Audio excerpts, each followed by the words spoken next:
পিছানো মুমিন কোম্পানির রাস্তা কি 2 লাইনে পিছানো, মাঝখানে ইট নেই। আমি বেগম খালেদা জিয়ার গাড়িতে ছিলাম, উনি বলেন যে 2 লাইনে ইট পিছানো কেন, মাঝখানের ইট কোথায়? আমি বললাম ম্যাডাম এটা পাজামা রাস্তা, পাজামা রাস্তা। বললো কেন পাজামা রাস্তা?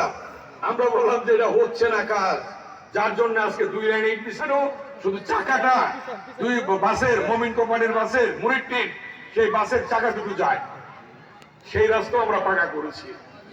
এবং সেই রিসেপশনে এসে 90 সালে বেগম খালেদা জিয়া বলেছিলেন যে আমরা সমস্ত রাস্তাঘাট করবো, 2 লাইনে ইট পিছানো আর থাকবে না। কি হয়েছে না? আল্লাহর রহমত হয়েছে। আজকে আমি বলতে চাই, ফ্যাসিস্ট সরকার ছিল দীর্ঘ 15টি বছর। এই 15 বছরের মধ্যে আমি 11 বার জেলে গেছি। 15 বছরের মধ্যে 11 বার গেছি জেলে। এমন কোন নেতা কর্মী নাই যে এখানে মামলা খায় নাই, এমন কোন নেতা কর্মী নাই যারা জেল খাটে নাই। আপনারা জানেন 52 ভাষা আন্দোলন,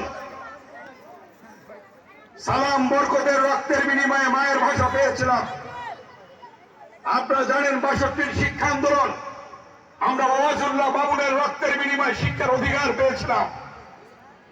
আপনারা জানেন শহীদ আসাদের রক্তের বিনিময়ে 69 গণ অভ্যুত্থান সৃষ্টি হয়েছিল। আপনারা জানেন 71 মুক্তিযুদ্ধ, সেই কালুরঘাট বেতার কেন্দ্র থেকে শহীদ রাষ্ট্রপতি জিয়াউর রহমানের স্বাধীনতার ঘোষণার মধ্য দিয়ে লক্ষ লক্ষ শহীদের রক্তের বিনিময়ে পেয়েছিলাম আমরা স্বাধীনতা। 1990 সালে স্বৈরাচারী এরশাদ যখন আসে, তখন নূর হোসেন, জিহাদ, ডাক্তার মিলনের রক্তের বিনিময়ে আমরা পেয়েছিলাম সেই 90 সালে